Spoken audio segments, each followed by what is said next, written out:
జగన్కు చిత్తశుద్ధి ఉంటే పులివెందులలో బీసీ నిలబెట్టాలి చంద్రబాబు. రాష్ట్ర భవిష్యత్తు కోసమే తెదేపా జనసేన ప్రభుత్వం సీఎం జగన్కు నిజంగా సామాజిక న్యాయం మీద చిత్తశుద్ధి ఉంటే పులివెందుల స్థానాన్ని బీసీకి కేటాయించి గెలిపించాలని తెదేపా అధినేత చంద్రబాబు అన్నారు. 4 చిల్లర పదవులు బీసీలు ఇచ్చి ప్రాధాన్యం ఉన్నవి సొంత వారికి కట్టబెట్టుకోవడం సామాజిక న్యాయం కాదని ఆయన విమర్శించారు.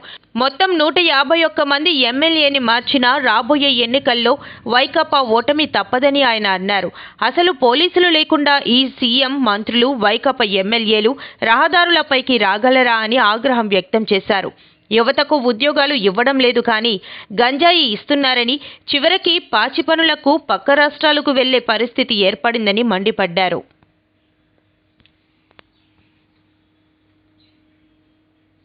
ఎమ్మెల్యేలు మాట్లాడలేరు, మంత్రులు కలవలేరు, ఎంపీలు గుమస్తాల కంటే హీనంగా ఉంటారు. ఇవన్నీ చూసిన తర్వాత నాకు అనిపిస్తుంది, ఒకటే చెప్తున్నా, నువ్వు 151 మందిని మార్చినా నీ ప్రభుత్వం రాదు, మీరు గెలిసే సమస్య లేదు.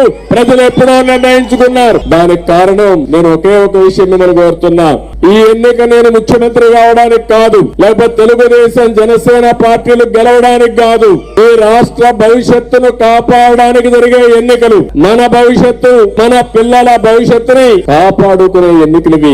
ఆ సందర్భంగా ప్రతి ఒక్క వ్యక్తి ఆలోచించాలి, విద్యతో ఆలోచించాలి. నేను ఈ విషయం కూడా చెప్తున్నాను, నాకేం ముఖ్యమంత్రి పదవి కొత్త కాదు. 14 సంవత్సరాలుగా ముఖ్యమంత్రిగా పనిచేసిన సమైక్య ఆంధ్రప్రదేశ్ లో కూడా, లేకుంటే తెలుగుదేశం పార్టీకి మంత్రి పదవులు కూడా కొత్త కాదు. కానీ సమస్య అంతా మీరు గుర్తుపెట్టుకోవాల్సింది, ఈరోజు తెలుగుదేశం పార్టీ, జనసేన కూడా కలిసి మీ ముందుకు వస్తున్నామంటే ఈ రాష్ట్రాన్ని కాపాడాలని. ఈ రాష్ట్రాన్ని కాపాడుకోవడంలో అందరి బాధ్యత ఉంది. ఈ రోజు మీరు చూస్తున్నారు, తెలంగాణ రాష్ట్రం, ఆంధ్రప్రదేశ్ రాష్ట్రం విడిపోయి 10 సంవత్సరాలు అవుతుంది. 5 సంవత్సరాలు తెలుగుదేశం పార్టీ అధికారం ఉన్నప్పుడు అభివృద్ధి ఏ విధంగా చేశామో మీరు ఒక్కసారి గుర్తుపెట్టుకోండి. ఆ రోజు చేసిన అభివృద్ధి అదే విధంగా కంటిన్యూ ఉంటే ఈ రోజు రాష్ట్రం కూడా తెలంగాణతో సమానంగా ముందుకు పోయేవాళ్ళం.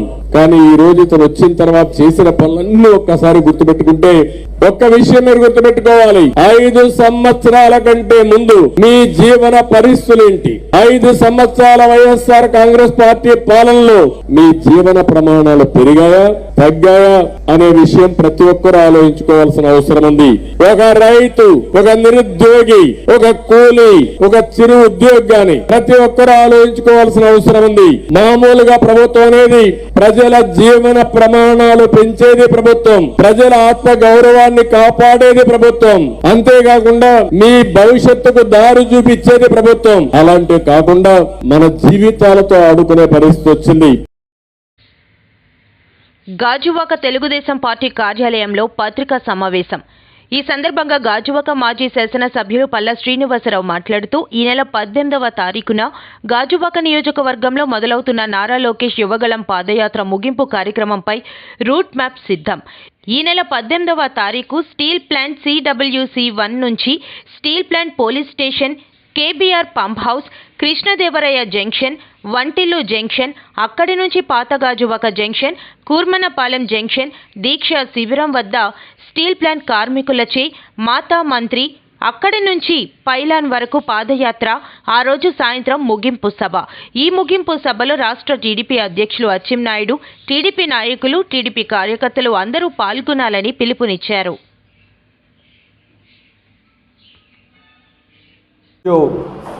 ఈ ప్రెస్ మీట్ యొక్క ముఖ్య ఉద్దేశం, రేపు అనగా 17 రాత్రి సుమారు 8-9 గంటల ప్రాంతంలో మరి గాజువాక నియోజకవర్గంలో ఎంటర్ అవుతారు కనుక అది దానికి 17 సాయంకాలాన్ని మరి తెలుగుదేశం పార్టీ నాయకులు, అభిమానుల్ని వచ్చి స్వాగతం పలకాలని చెప్పేసి తెలియజేస్తున్నాం. అలాగే ముఖ్యంగా మరి గాజువాక ప్రాంతంలో 18 తెల్లవారు నుంచి అంటే 10 గంటల ప్రాంతం నుంచి యువగళం పాదయాత్ర స్టార్ట్ అవుతుంది. దాని ముఖ్యంగా స్టీల్ ప్లాంట్లో ఉన్నటువంటి CWC దగ్గర నుంచి తెలుగు తల్లి విగ్రహం మీదుగా స్టీల్ ప్లాంట్ పోలీస్ స్టేషన్కి గుండా మరి ఏదైతే సుందరకాలంలో ఉన్నటువంటి జీవీఎంసీ వాటర్ ప్లాంట్ ఉందో ఆ ప్లాంట్ దగ్గర చేరుకొని అక్కడి నుంచి వై జంక్షన్ మీదుగా అలాగే కృష్ణదేవరాయ గారు జగ్గు జంక్షన్ అంటున్నాం విగ్రహం ఎక్కడైతే ఉందో పాత జగ్గు జంక్షన్ మీదుగా చిన్నగంటేడుగా అక్కడి నుంచి వంటిల్లు జంక్షన్ నుండి మళ్ళీ లెఫ్ట్ తీసుకొని ఓల్డ్ గాజువాక జంక్షన్ చేరుకొని ఓల్డ్ గాజువాక జంక్షన్ నుంచి నేరుగా స్టీల్ ప్లాంట్ టెంట్ దగ్గర చేరుకొని అక్కడ భోజన కార్యక్రమం ఏర్పాటు చేసుకొని ఆ టెంట్ని అడ్రస్ చేసి 5:30 ప్రాంతానికి మరి పైలైన్ చేరుకునే విధంగా మేము ఆ సన్నాహాలు చేసుకుంటున్నాం. కనుక ఈ యువగలం పాదయాత్రని గాజువాక పుర ప్రజలు అలాగే తెలుగుదేశం పార్టీ నాయకులు కార్పొరేటర్సు కార్యకర్తలు ఎన్టీ రామారావు గారి అభిమానులు వాళ్ళందరూ కూడా వచ్చి ఈ కార్యక్రమాన్ని దిగ్విజయం చేయాలని చెప్పేసి మేము కోరుతున్నాం. అలాగే రేపు ఈ రాష్ట్ర రాజకీయ ముఖ చిత్రాన్ని మార్చేటువంటి ఈ యాత్ర సుమారు 3,132 కిలోమీటర్లు 3,132 కిలోమీటర్లు అంటే 3132 3132 అంటే దాన్ని మేము చెప్పుకోవడానికి 3132 అంటున్నాం కానీ 3,132 కిలోమీటర్లు ఆ పాదయాత్ర చేసుకొని ఇక్కడికి ముగింపు చేసుకున్నటువంటి సందర్భంలో తెలియజేసేది ఇంకొకటి ఏంటంటే ఈ ప్రభుత్వం యువగలం యాత్రకి అనేక ఇబ్బందులు పెట్టింది. ఎన్ని ఇబ్బందులు అంటే ఒక సందర్భంలో ఆయన మాట్లాడుతున్నటువంటి మైక్ పట్టుకెళ్ళిపోయారు. ఇంకో సందర్భంలో ఆ వాలంటీర్స్ అందరినీ కూడా అరెస్ట్ చేశారు. ఇంకో సందర్భంలో వేదికకి పర్మిషన్ ఇవ్వలే. ఇంకొక సందర్భంలో మరీ దారుణం ఏంటంటే ఆ కాన్వాయ్లో ఉన్నటువంటి వెహికల్స్ అన్నీ పట్టుకెళ్ళిపోయారు. ఇంత దారుణాలు ఇన్ని దారుణాలు చేసినప్పటికీ కూడా ఎక్కడ తనకంట వెనక్కంట మరి యాత్ర సాగించారు. ఆయన అదే అన్నాం, మీరు మమ్మకు సహకరిస్తే ఇది పాదయాత్ర అవుతుంది, అడ్డుకుంటే దండయాత్ర అవుతుందని చెప్పి ఆ నినాదంతో ఎన్ని అడ్డులు పెట్టినా ఆటంకాలు పెట్టినా కార్యకర్తలు నాయకులు వాళ్ళందరూ సహాయ సహకారాలతో దిగ్విజయంగా రేపు 226 రోజులు యాత్ర పూర్తి చేసుకొని 18వ తారీఖు సాయంకాలం 5 గంటలకి మరి ఏదైతే చంద్రబాబు నాయుడు గారు వస్తున్నారో మీకోసమనే పాదయాత్ర ముగించినటువంటి పైలైన్ ఉందో ఆ ప్రాంతంలో కొత్తగా 36 అడుగులు పైలైన్ నిర్మాణం చేసి దానికి ఓపెనింగ్ కార్యక్రమాన్ని ఇనాగ్రేట్ చేస్తూ మరి ముగింపు సందేశం ఇస్తారని చెప్పేసి మేము తెలియజేస్తున్నాం. 18-5-6 ప్రాంతం మధ్యన ముగింపు సభ అవుతుందని మేము అనుకుంటున్నాం. అలాగే 20వ తారీఖున ఎన్నికల శంకారామం సభ పెడుతున్నాం. అది నెల్లిమర్ల నియోజకవర్గం పోలిపల్లి గ్రామంలో సుమారు 2 లక్షల మంది జనంతో అక్కడ ఇంకా మేము ఎక్కువ ఎక్స్పెక్ట్ చేస్తున్నాం కానీ 2 లక్షల జనంతో అని మేము అనుకుంటున్నాం. అక్కడ భారీ బహిరంగ సభ కూడా మేము పార్టీ ప్లాన్ చేస్తుంది.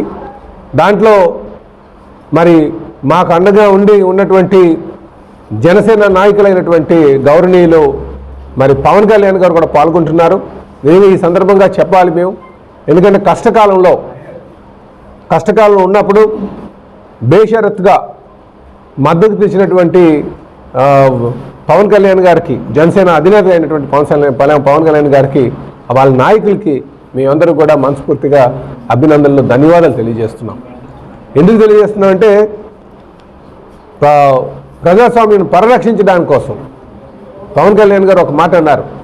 ఆయన చంద్రబాబు నాయుడు గారిని జ్యుడిషియల్ రిమాండ్కి పంపించినప్పుడు ఈ రాష్ట్రానికి 3 మార్లు ముఖ్యమంత్రి చేసినటువంటి వ్యక్తి, అలాగే సుమారు 13 సంవత్సరాలు ప్రతిపక్ష నేతగా ఉన్నటువంటి వ్యక్తి, అలాగే 42 సంవత్సరాలు సుదీర్ఘ రాజకీయ చరిత్ర ఉన్నటువంటి చంద్రబాబు నాయుడు గారిని ఈ విధంగా అరెస్ట్ చేస్తున్నారంటే సామాన్యుల పరిస్థితి ఎలాగుందో ఒకసారి ఆలోచించుకున్నారు.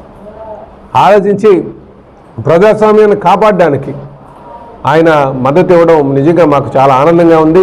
వారికి ఈ సందర్భంగా మేము మరొకమారు మేము వారికి ధన్యవాదాలు తెలియజేస్తూ రేపు ఏదైతే ఎన్నికల సంకారం ఉందో ఆ సభలో ఆయన ముఖ్య అతిథిగా కూడా పాల్గొంటున్నారు. ఆయనతో పాటు తెలుగుదేశం పార్టీ జాతీయ అధ్యక్షులైనటువంటి శ్రీ నారా చంద్రబాబు నాయుడు గారు కూడా ఆ సభలో ముఖ్య అతిథిగా వస్తున్నారు. వీళ్ళతో పాటు మరి శాసనసభ్యులు అయినటువంటి నందమూరి బాలకృష్ణ గారు కూడా పాల్గొంటున్నారని చెప్పి తెలియజేస్తున్నాం. కనుక ఇది ఒక సందేశం. అందుకే మేము మొదటి నుంచి అంటున్నాం, ఈ నిరంకుశ పాలనకు అంతమొందించడానికి, ప్రజాస్వామ్యాన్ని కాపాడడానికి ఈ సభ జరగబోతుంది. ఈ ఆంధ్రప్రదేశ్ యొక్క రాజకీయ ముఖ చిత్రాన్ని మార్చబోతుందని చెప్పి మీకు తెలియజేస్తున్నాం. మీకు ప్రజలందరూ కూడా భారీగా మేము ఎక్కడికి వెళ్ళినా సరే, యువగలం పాదయాత్రలు ఎక్కడికి వెళ్ళినా సరే మద్దతు ఇస్తూ అన్ని వర్గాల వరకున్నాయి. ఇక్కడ వైసీపీ ప్రభుత్వం అధికారంకి వచ్చింది. ఏపీ ఎన్నికల్లో జగన్ ఓటమి ఖాయం. సిపిఐ ఏపీలో జరిగే ఎన్నికల్లో జగన్కు ఓటమి తప్పదని సిపిఐ రాష్ట్ర కార్యదర్శి రామకృష్ణ పేర్కొన్నారు. ఆయన అల్లిపురంలో గల సిపిఐ కార్యాలయంలో జరిగిన మీడియా సమావేశంలో మాట్లాడుతూ విశాఖ, అనకాపల్లి కౌన్సిల్ సమావేశాలు జరిగాయని అన్నారు. ఈ నెల 16, 17వ తేదీల్లో భువనేశ్వర్లో జరిగే సిపిఐ జాతీయ సమావేశాలకు ప్రాధాన్యత ఏర్పడిందని పేర్కొన్నారు. సీఎం జగన్ ప్లాన్ ప్రకారం అందరూ డమ్మీలుగా చేశారు. ఏపీలో ఉన్న 5గురు ఉప ముఖ్యమంత్రి డమ్మీలే అన్నారు. మహిళా హోం మంత్రి మాట ఎస్ఐ కూడా వినట్లేదని పరిస్థితి మన రాష్ట్రంలో ఉంది. రాష్ట్రంలో ఒక్క కొత్త పరిశ్రమ రాలేదు, కొత్త ప్రాజెక్ట్ లేదు, చేతకాని దద్దమ్మ జగన్ అని ఎద్దేవా చేశారు. చూస్తాను మామూలుగా ఎన్నికల నోటిఫికేషన్ రాలే, లేదా ఎన్నికలు ఇంకా దాదాపు 4 మాసాల పైనగానే ఉన్నాయి. మరి జగన్మోహన్ రెడ్డి గారు ముందుగానే ఓటమిని అంగీకరిస్తున్నట్టుగా కనపడతా ఉంది. ఎందుకంటే స్పష్టంగా మనం కూడా గతంలో ఎన్నో ఎన్నికలు చూసాము. ఒక ఆంధ్ర రాష్ట్రంలోనే కాదు, చాలా రాష్ట్రాల్లో అసెంబ్లీ ఎన్నికలు కానీ పార్లమెంట్ ఎన్నికలు కానీ జరిగినప్పుడు సహజంగానే ఏ పార్టీ అయినా సరే కొంతమంది అభ్యర్థులను అటు ఇటు మార్చడం అనేది మనం చూసాం. అది సర్వసాధారణం కూడా. ఎందుకంటే కొంతమందికి ఏజ్ అయిపోతుంది, కొంతమంది కొంత చెడ్డ పేరు తెచ్చుకుంటారు, కొంతమంది స్కామ్స్ ఇట్లా వాటిలో ఇన్వాల్వ్ అయ్యి కూడా కేసులు ఎదుర్కొంటారు. అలాంటి సందర్భంలో ఆయా ప్రాంతాల్లో అభ్యర్థులను మారిస్తే బాగుంటుంది, పార్టీకి ప్రయోజనం జరుగుతుందనే ఉద్దేశంతో ఆయా పార్టీలు నిర్ణయం తీసుకోవడం అనేది మనం గతంలో చూసాం. అదేం కొత్తది కాదు. ఇది అన్ని రాజకీయ పార్టీలు చేసేదే. ప్రధానంగా అధికార పార్టీ వాళ్ళు సహజంగా ఎక్కువ చేస్తారు. మరి తెలంగాణలో అది చేయలే పెద్దగా కేసీఆర్. ఇప్పుడు ఆ తెలంగాణ ఎన్నికల్లో ఆయన ఓటమి చెందాడు. ఇప్పుడు ఇక్కడేమంటే ఇక్కడ జగన్మోహన్ రెడ్డి ఏకాయికిన 82 మంది సిట్టింగ్ ఎమ్మెల్యేలను, ఎంపీలను వాళ్ళను మారుస్తామని చెప్తా ఉన్నాడంటే క్లియర్గా అర్థమవుతా ఉంది ఆయన ఓటమిని ముందుగానే అంగీకరిస్తున్నాడు.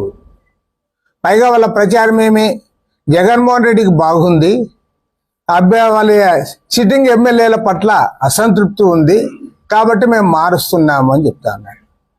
మరి 82 మంది ఎమ్మెల్యేల పట్ల ఎందుకు అసంతృప్తి వచ్చిందో దానికి వారే సమాధానం చెప్పాలి.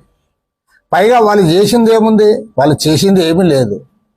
జగన్మోహన్ రెడ్డి భారతదేశంలో ఏ రాష్ట్ర ముఖ్యమంత్రి కూడా చేయనట్లుగా ఆయన అది కృతనిశ్చయంతో, ఒక రకంగా చెప్పంటే పక్కా ఒక ప్లాన్ వేసుకొని చేసిందేమోప్ప అంటే సర్పంచ్ మొదలుకొని మంత్రి వరకు, డిప్యూటీ చీఫ్ మినిస్టర్ల వరకు అందరినీ డబ్బిల్ చేసి పరిచినాడు.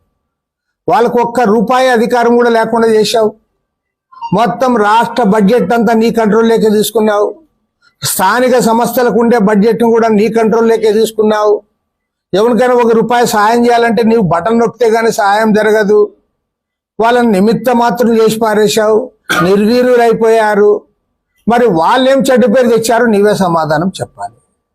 ఒకవేళ వచ్చింటే మంచి వచ్చినా నీ ద్వారా వచ్చింది, లేదా చెడు వచ్చినా కూడా అది నీ ద్వారానే వచ్చింది. ఎందుకంటే అధికారాలన్నీ నీ చేతుల్లో పెట్టుకున్నావు.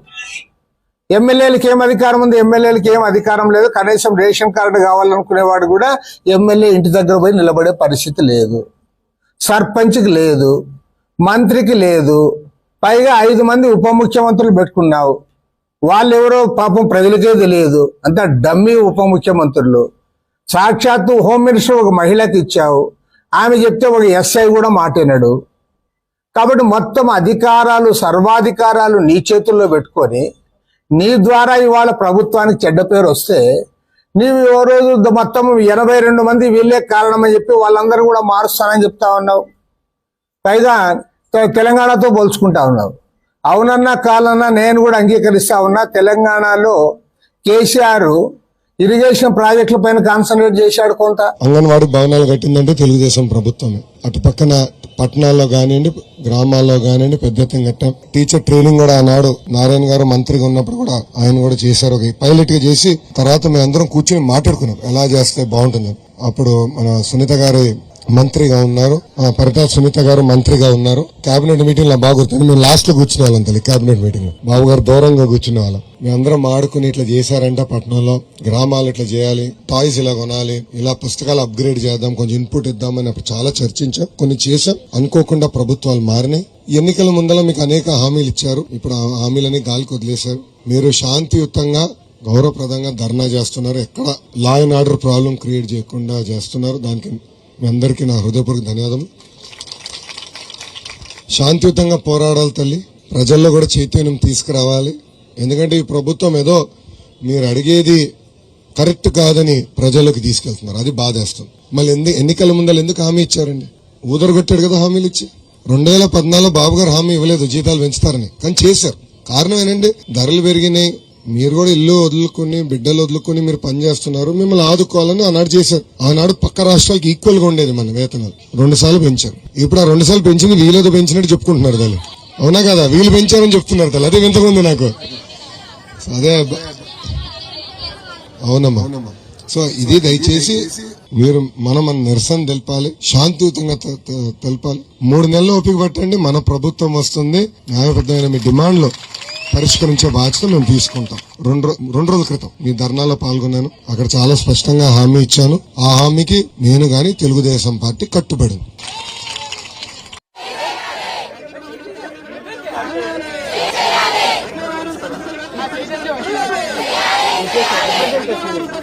అలా పట్టుకోండి అమ్మా, అలా పట్టుకోండి. రిప్రజెంటేషన్ పట్టుకోండి.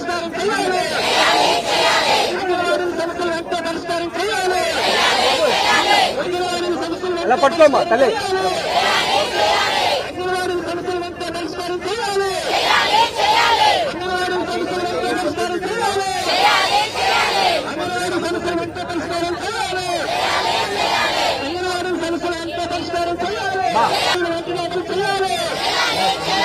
అంగన్వాడీ సెంటర్లపై జగన్మోహన్ ప్రభుత్వం దాడిని ఖండించండి. అంగన్వాడీ సెంటర్లపై జగన్మోహన్ ప్రభుత్వం దాడిని ఖండించండి.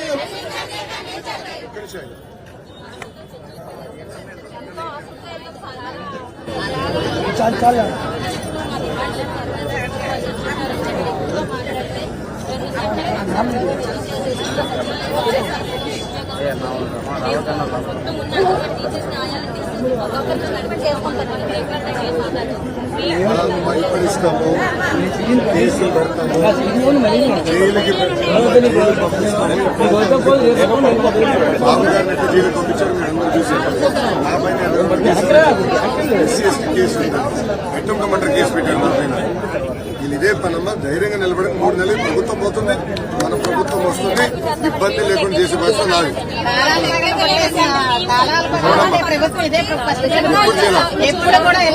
అమ్మా, సమస్యలు ఉంటాయి, సమస్యలు ఉండకుండా పోదు. కానీ మన సమస్యలు మనం కూర్చుని మనం పరిష్కరించుకోవాలి. ఒకసారి అవ్వచ్చు, 2 సార్లు 3 సార్లు కూర్చుని మన సమస్యలు మనం పరిష్కరించుకోవాలి. ఏ ఢిల్లీడో తెల్లోడో చేయడు కదా. ఇది మనందరం ఆంధ్రలోనే కదా. ప్రభుత్వం కూడా పెద్ద మనసుతో సమస్యలు పరిష్కరించాలి. ఆనాడు కూడా బాబు గారు మీకు ఇబ్బంది ఉన్నట్టు కూర్చోబెట్టి ఏంటమ్మా ఎలా చేయాలి చెప్పండి అలా. చేయగలిగి చేసాము, చేయలేదమ్మా ఇప్పుడు కాదు. వాళ్ళ సోదరులందరూ చేద్దాం. పసి బిడ్డల్ని మీరు జాగ్రత్తగా చూసుకుంటున్నారు. అది చూసుకోండి. మీకు మెరుగైన ట్రైనింగ్ కూడా ఇస్తాము, బిల్డింగ్స్ పక్కన పని కడతాము, టెక్నాలజీ కూడా అందించి మిమ్మల్ని జాగ్రత్త చూసుకుంటాం.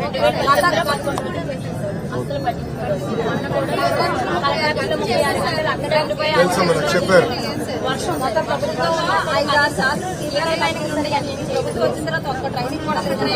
3 నెలలు ఓపిక పెట్టు.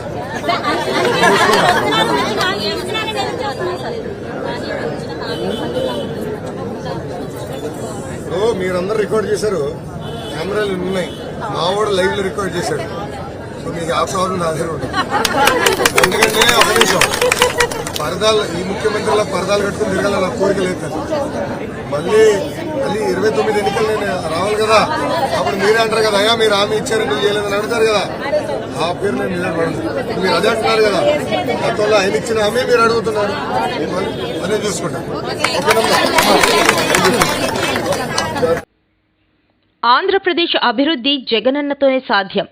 ఆంధ్రప్రదేశ్కి జగనే ఎందుకు కావాలంటే కార్యక్రమంలో పాల్గొన్న శ్రీ కె రాజు. ఆంధ్రప్రదేశ్ అభివృద్ధి జగనన్నతోనే సాధ్యమని విశాఖ ఉత్తర నియోజకవర్గ సమన్వయకర్త, రాష్ట్ర net cap chairman Shri K Raju కొనియాడారు. ఆంధ్రప్రదేశ్కి జగనే ఎందుకు కావాలంటే కార్యక్రమంలో భాగంగా 25వ వార్డ్ కార్పొరేటర్ సారిపిల్లి గోవింద్ ఆధ్వర్యంలో 25వ వార్డ్ 1086-133 సచివాలయం పరిధి బీటీఆర్ కాలనీ రెల్లి వీధి వద్ద స్టాండింగ్ కమిటీ మెంబర్ చల్లా రజని మరియు ఈశ్వరరావు గారి ఆధ్వర్యంలో 54వ వార్డ్ 1086-304 సచివాలయం పరిధి ఓల్డ్ ఐటీఐ జంక్షన్ వద్ద ఆంధ్రప్రదేశ్కి జగనే ఎందుకు కావాలంటే కార్యక్రమం ప్రారంభమైంది. ఈ కార్యక్రమంలో ముఖ్య అతిథిగా విశాఖ ఉత్తర నియోజకవర్గ సమన్వయకర్త, రాష్ట్ర net cap chairman Shri K Raju పాల్గొని ముందుగా సచివాలయం పరిధిలో ప్రభుత్వం చేపట్టిన సంక్షేమం మరియు అభివృద్ధి పనులు వివరాలు బోర్డు ఓపెనింగ్ చేసి అనంతరం జెండా ఆవిష్కరణ చేశారు. ఈ సందర్భంగా అక్కడ ఏర్పాటు చేసిన సభలో లబ్ధిదారులను ఉద్దేశించి ఆయన మాట్లాడుతూ దేశ చరిత్రలో ఎక్కడా లేని విధంగా ఎన్నికల ముందు ఇచ్చిన హామీలను తూచా తప్పకుండా అమలు పరిచిన ఏకైక నాయకుడు గౌరవ ముఖ్యమంత్రి వర్యులు శ్రీ వైఎస్ జగన్మోహన్ రెడ్డి గారు 2024లో మళ్లీ ముఖ్యమంత్రి కావాలని ఆంధ్ర రాష్ట్ర ప్రజలు కోరుకుంటున్నారని అన్నారు.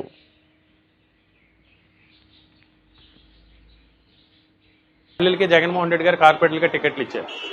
అందులో చాలా మంది నెగ్గారు. ఒక మహిళనే మేయర్ చేశారు. ఈరోజు ఒక మహిళనే మేయర్ చేశారు. మన జిల్లా పరిషత్ చైర్మన్ ఒక మహిళ, ఎస్టీ సమాజ వర్గానికి సంబంధించిన మహిళనే జిల్లా పరిషత్ చైర్మన్ చేశారు. బీసీ సమాజ వర్గానికి సంబంధించిన యాదవ్ మహిళల్ని విశాఖపట్నం మేయర్ చేశారు. హోమ్ మినిస్టర్, ఈరోజు మన రాష్ట్ర హోమ్ మినిస్టర్ 2 సార్లు మారినా కూడా ఒక మహిళ ఎస్సీ సమాజ వర్గానికి సంబంధించిన వాళ్ళకి ఇచ్చారు. అదేవిధంగా మీ అందరికీ తెలుసు, తోడు కానీ, చేదోడు కానీ, చేయుత కానీ ఇలాంటి పథకాలు గతంలో ఎప్పుడూ లేవు. చేయుత అనే పథకం వల్ల ఎంత మేలు జరుగుతుంది మీ అందరికీ తెలుసు. కూరగాయల వ్యాపారమో, పాల వ్యాపారమో, లేకపోతే ఏదైనా అల్లికలో ఏదైనా చేసుకోవాలనుకుంటే గతంలో ఒక 20,000 రూపాయలు అప్పు కావాలంటే ఫైనాన్స్ దగ్గరికి వెళ్తే 16,000 17,000 చేతిలో పెట్టి రోజుకు 200 చొప్పున కట్టాల్సిన పరిస్థితి. కంటిన్యూగా 3 రోజులు కట్టకపోతే ఆ అప్పు తీసుకున్న వాళ్ళకి తెలుస్తుంది ఆ బాధ. కంటిన్యూగా 3 రోజులు కట్టకపోతే 4వ రోజు 1000 రూపాయలు కట్టాలి. లేదా ఇంట్లోకి చొరబడి ఆడవాళ్ళని బెదిరించడం, లేకపోతే ఆడవాళ్ళని లోబరుచుకోవడం, ఈ వంకతో వడ్డీ ఇలాంటి సందర్భాలు ఉండి ఎన్నో ఆత్మహత్యలు జరిగాయి. కానీ ఇవాళ చేయూత అనే పథకం జగన్మోహన్ రెడ్డి గారు తీసుకొచ్చిన తర్వాత ఎక్కడా కూడా ఆ నడి వయసులో ఉన్న బీసీ, ఎస్సీ, ఎస్టీ, మైనారిటీ అక్క చెల్లెములు ఎవరికి కూడా వడ్డీ ఫైనాన్స్ ఒత్తిడి అనేది లేకుండా ఆయన నిజంగానే జగన్మోహన్ రెడ్డి గారు చిత్తశుద్ధితో చేయూతనివ్వడం జరిగింది. రెండోది, సంక్షేమ పథకాలకు సంబంధించి గతంలో ఎవరికి కూడా అవగాహన ఉండేది కాదు. ఈరోజు సచివాలయాలు తీసుకొచ్చి, గతంలో ఒక వార్డుకు ఒక ఆఫీస్ ఉండేది, చిన్న ఆఫీస్ ఉండేది, జీవీఎంసీ ఆఫీస్. అలాంటిది వేళ ప్రతి వార్డులోని ప్రతి 1000కి ఒక సచివాలయం. ఆ సచివాలయంలో admin secretary, welfare secretary, ఎమ్యూనిటీ secretary, planning secretary, మహిళా పోలీసు, హెల్త్ సెక్రటరీ వీళ్ళందరినీ ఏర్పాటు చేయడంతో పాటు ప్రతి 50 నుంచి 60 ఏళ్ళకి కూడా ఒక వాలంటీర్ని ఏర్పాటు చేసి ఆ వాలంటీర్ ద్వారా ఏ ఏ పథకాలు ఎవరికి వర్తిస్తాయి, ఏ ఏ పథకాల ద్వారా ఏ విధంగా మనం లబ్ధి చేకూరొచ్చు అని జగన్మోహన్ రెడ్డి గారు ఈరోజు ప్రతి ఒక్కరికి కూడా తెలియజేసి తెలియజేసి ఆర్థిక వెసులుబాటు తీసుకురావడంతో పాటు ఒక్క రూపాయి కూడా అవినీతి లేకుండా, ఏ పథకం చేపట్టినా ఒక్క రూపాయి కూడా అవినీతి లేకుండా పూర్తిగా ప్రజలకు అవగాహన ఉండే విధంగా ఆ పథకాలు ఇచ్చే క్రమంలో కూడా పార్టీలకి, కులాలకి, మతాలకి అతీతంగా ఇవ్వాలి. రాజకీయాలు అనేవి ఎన్నికల వరకే. పథకాలు ఇచ్చేటప్పుడు మనం కులం కానీ, మతం కానీ, రాజకీయాలు కానీ చూడకూడదని జగన్మోహన్ రెడ్డి గారు ఈరోజు ఏ విధంగా అందిస్తున్నారో మీ అందరికీ కూడా తెలిసిందే.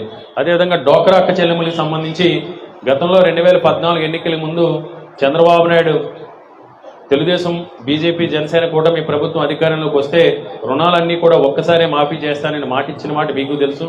కానీ ఎన్నికల్లో గెలిచిన తర్వాత ఆయనకి ఏ రోజు చంద్రబాబు నాయుడికి కొడుకు లోకేష్ భౌతవ్యం, లోకేష్ భవిష్యత్తు, లోకేష్ రాజకీయ జీవితం తప్ప ఈ రాష్ట్రంలో నిరుద్యోగ యువతులకు ఇస్తాను నిరుద్యోగ వృత్తి, డోక్రా అక్కచేమల రుణమాఫీ, పేద ప్రజలకు ఇస్తాను ఇల్లు గుర్తుకు రాలేదు. ఎప్పుడో ఎన్నికల్లో ఓడిపోతాం అనుకున్న తర్వాత ఎన్నికలు 6 నెలలు సమీపిస్తున్నాయనగా ఏదో పసుపు కుంకుమ ద్వారా ఇచ్చి కంటి తొడుపు ఇచ్చి చేదులుపుకున్నాడు తప్ప ఏ రోజు కూడా చిత్తశుద్ధితో పనిచేసిన లేదు. ఇవన్నీ ఎందుకు చెప్తున్నాం అంటే ఎప్పుడైనా అందరూ చెప్తారు మంచిని 10 మందికి పంచమని. ఎందుకంటే ఈరోజు జగన్మోహన్ రెడ్డి గారు ఎప్పుడు సత్యమే మాట్లాడతారు, ఎప్పుడు నిజాయితీగా నిబద్ధతగా ఆయన ఏదైతే చేయగలిగిందో అదే చెప్తారు. ఒకసారి మాట ఇచ్చారంటే ఎంత కష్టమైనా సరే చేసి చూపిస్తారు. దానికి ఉదాహరణ కరోనా లాంటి మహా విపత్కర పరిస్థితుల్లో కూడా ఈ రాష్ట్రంలో ప్రజల జీవన ప్రమాణాలకు ఎలాంటి ఇబ్బంది లేకుండా ఏ విధంగా ఆయన సుపరిపాలన అందించారో వాలంటీర్ల ద్వారా, సచివాలయ వ్యవస్థ ద్వారా మనందరికీ కూడా తెలిసిందే. అన్నిటికంటే కూడా ముఖ్యంగా ఈరోజు జగన్మోహన్ రెడ్డి గారు ఒకవైపు ఈ విధంగా సంక్షేమ పథకాలు అందజేస్తుంటే వీటిని ఏదో రకంగా అడ్డుకోవాలి, ఇవన్నీ కూడా ఇచ్చి పేద ప్రజలు సుఖ సంతోషాలతో ఉంటే రాజకీయాలు చేయలేం. రాజకీయాలు చేయాలంటే